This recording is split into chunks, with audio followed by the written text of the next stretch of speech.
नमस्कार दोस्तों। Donald Trump make America great again के इस कथन को जी हाँ सच साबित करने के लिए या फिर इस कथन को ज़मीनी हकीकत में तब्दील करने को लेकर के day by day Ninja trick का इस्तेमाल कर रहे हैं। मतलब आप देखते होंगे कि किस प्रकार से जी हाँ 20 जनवरी को डोनाल्ड ट्रंप ने जब अपने राष्ट्रपति पद की शपथ ली थी और ट्रंप का जो कार्यकाल था 2.0 इसका आगाज़ हुआ था।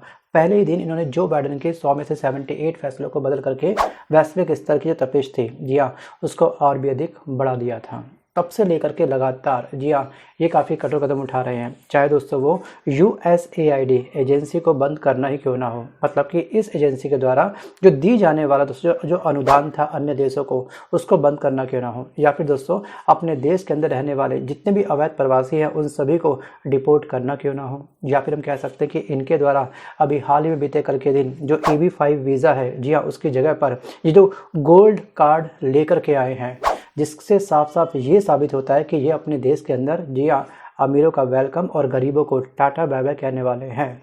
और तब से लेकर के लगातार और सबसे बड़ी बात ये कि अमेरिका जो अब तक रूस यूक्रेन युद्ध के अंदर जो यूक्रेन को सहयोग कर रहा था, अचानक से डोनाल्ड ट्रंप ने ले लिया है यू टर्न। मतलब कि तमाम जो यूरोपीय संघ के तमाम जितने भी 28 देश थे जो अब तक यूक्रेन के साथ खड़े थे, अकेले अमेरिका में जो ट्रंप हैं वो इन तमाम देशों के अगेंस्ट हो चुके हैं। और यहाँ पर अपने देश को सशक्त बनाने के लिए ब्रिक्स देशों को दी जाने वाली दोस्तों इनके द्वारा चाहे भले ही 150% वाली जो टैरिफ की धमकी थी वो ही क्यों ना हो। और लगातार आप देख पा रहे हैं कि इस समय डॉलर के प्राइस बहुत अधिक हाई हो चुके हैं और जो भारत का रुपया है वो कमज़ोर हो चुका है। और किसी भी देश का जो करेंसी होती है अगर वो कमज़ोर होती है तो उसका इम्पैक्ट जी हाँ उस देश पर प्रत्यक्ष रूप से पड़ता है। मतलब कि अब भारत के अंदर महंगाई बढ़ने वाली है। सो गाइस, कमज़ोर रुपया, अगर मैं आपसे बात करूं दोस्तों, कमज़ोर रुपया जो हमारे भारत का है वो NRI के लिए फ़ायदेमंद हो सकता है, लेकिन विदेश में पढ़ने वाले भारतीय छात्रों के लिए ये एक बहुत बड़ी मुसीबत बन चुका है। मतलब कि उनकी परेशानी में इजाफा और अधिक तब होगा जब वो पढ़ाई के बाद में जी हाँ वर्क वीज़ा लेने जाएंगे। जी हाँ, और वर्क वीज़ा के नियमों को तमाम देशों ने जी हाँ, चाहे वो अमेरिका हो, कनाडा हो, चाहे वो यूरोपीय संघ के 28 देश ही क्यों ना हो, इन तमाम देशों ने वर्क वीज़ा को जी हाँ टूरिस्ट वीज़ा को, इनफैक्ट जो भी वीज़ा होते हैं स्टूडेंट वीज़ा को और भी अधिक सख्त बना दिया है। मतलब कि विदेश में पढ़ने का सपना अब सपना ही रह जाएगा। अब विदेश में दोस्तों अच्छी नौकरी और जल्दी लोन चुकाने की उम्मीदें जी हाँ हम आम नागरिक की और भी अधिक कम होने वाली है। दोस्तों गाइस, 6 महीनों में डॉलर के मुकाबले रुपया लगभग 5% डाउन हुआ है, मतलब कि कमज़ोर हुआ है। अगस्त में आपको याद होगा कि डॉलर का प्राइस 83.5 रुपीज़ था, ठीक है, और अब दोस्तों ये गिर करके हो चुका है 87.2%। मतलब कि अगर विदेश में किसी को अगर पढ़ाई करनी है तो उसके रहने का खाने का जो खर्च था अगर 1 करोड़ रुपए था तो उसमें आप लोग 5 लाख रुपए और ऐड कर लीजिएगा। सो गाइस, विदेश में पढ़ाई अब महंगी हो चुकी है। और ऐसे दौर में दोस्तों ब्रिटेन ने एक प्रस्ताव रखा है कि अंतर्राष्ट्रीय दोस्तों जो ग्रेजुएट करने वाले जितने भी स्टूडेंट हैं उनको 2 साल से ज़्यादा रहने के लिए 36,000 से लेकर के 40,000 पाउंड सालाना वेतन वाली ग्रेजुएट लेवल की नौकरी करनी होगी। और दोस्तों कनाडा भी भारतीय छात्रों के लिए इमिग्रेशन के नियमों को काफ़ी सख्त कर रहा है। और यहाँ पर कनाडा की सरकार ने कनाडा के अधिकारियों को अभी चंद घंटों पहले एक स्पेशल राइट दे दिया है, कह सकते हैं कि वीटो पावर दे दिया है इन सब अधिकारियों को। इनके पास ये वीटो पावर है, इनके पास ये यूनिक अधिकार है कि वो किसी भी स्टूडेंट का जी हाँ जो आपका student direct stream visa program होता है उसको कोई भी अधिकारी जी हाँ जो अच्छे पद पर बैठा हुआ है जो वीज़ा से संबंधित कार्य करते हैं वो अधिकारी उनके प्रोग्राम को या फिर उनके वीज़ा को रद्द कर सकते हैं। इतना बड़ा राइट इनको प्रोवाइड कर दिया है, तो हम कह सकते हैं कि विदेश में पढ़ना कहीं ना कहीं सपना जी हाँ सपना बन सकता है हमेशा के लिए। तो गाइस, आखिरकार किसी भी देश की अर्थव्यवस्था कमज़ोर क्यों होती है या फिर वैश्विक स्तर पर जो आर्थिक मंदी आती है वो क्यों आती है, या किसी भी देश की अर्थव्यवस्था की जो बैकबोन होती है उस देश की होती है शेयर मार्केट। जी हाँ, अगर शेयर मार्केट कोलैप्स हो गई तो उसका फ़र्क पूरे देश के अंदर पड़ता है, पूरे वर्ल्ड के अंदर पड़ता है। सो गाइस निफ्टी सेंसेक्स जैसे प्रमुख इंडेक्स जी हाँ गिरावट के मामले में 28 साल के रिकॉर्ड को तोड़ने की कगार पर आज के दिन खड़े हैं। दोस्तों आज है शुक्रवार। जी हाँ अगर शुक्रवार को शेयर बाजार गिरता है तो फरवरी लगातार 5वां महीना ऐसा होगा जब मंथली आधार पर ये गिरावट के साथ में बंद होगा। मतलब कि फरवरी में अब तक निफ्टी करीब 4% नीचे पहुंच चुका है और 1996 जो ईयर था उसके बाद शेयर बाजार में कभी भी ऐसा नहीं हुआ कि लगातार 5 महीने तक हमको गिरावट देखने को मिली हो। आपको याद होगा 1996 में जी एक बहुत बड़ी आर्थिक संकट आया था, आर्थिक मंदी आई थी, बड़ी बड़ी कंपनियां बंद हो गई थी, ले ऑफ की बारिश शुरू हो गई थी पूरे वर्ल्ड के अंदर। जी हाँ वही सेम सिम्टम हमको अब दिखाई देने वाले हैं।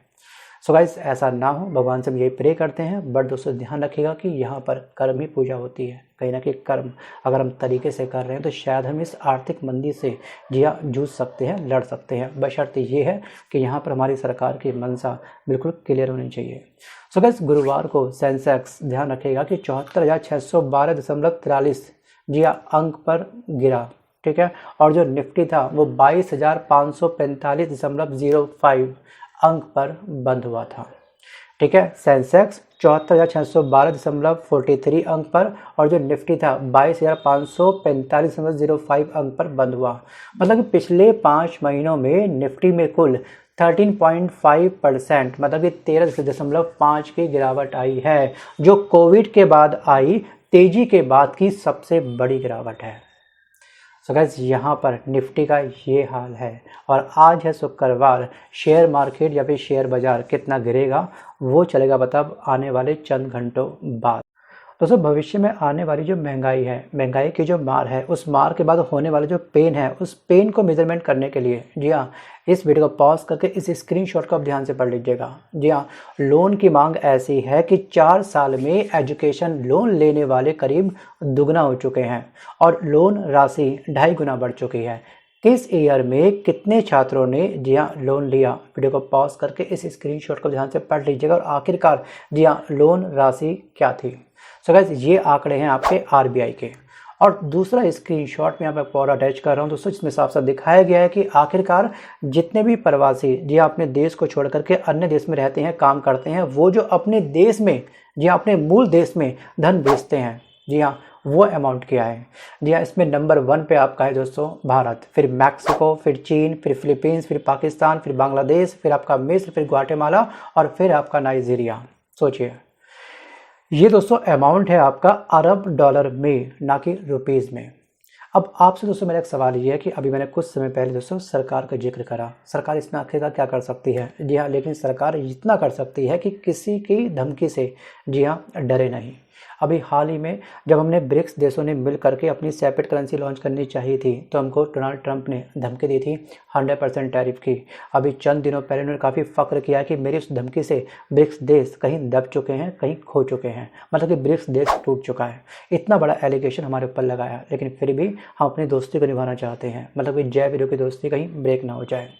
सो गाइस आपको ये पता होना चाहिए कि दुनिया की जो पूरी जीडीपी है, वर्ल्ड की टोटल जीडीपी के अंदर 37% हिस्सा हम सभी ब्रिक्स देशों का है। जी हाँ ब्रिक्स देशों में पहले 5 थे देश जिसको हम बोलते थे मूल देश। इसमें आपका भारत, ब्राज़ील, रूस, चीन और दक्षिण अफ्रीका, और लास्ट ईयर इसमें 5 देश और जुड़ चुके हैं। ठीक है, इसमें जो 5 देश नए जुड़े हैं उसमें आपका मिस्र, Ethiopia, Iran, Indonesia and UAE 2024 में शामिल हुए थे। अगर वर्ल्ड में जो वर्ल्ड की जीडीपी है उसमें हम ब्रिक्स देशों का जो योगदान है वो 37% है, जबकि जो दोस्तों काफ़ी विकसित देश जो हैं, ठीक है, जिसमें आपका अमेरिका भी आता है, जो G7 दोस्तों जो समूह है, उन देशों की जीडीपी पूरे वर्ल्ड की जीडीपी में मात्र 37% योगदान रखती है।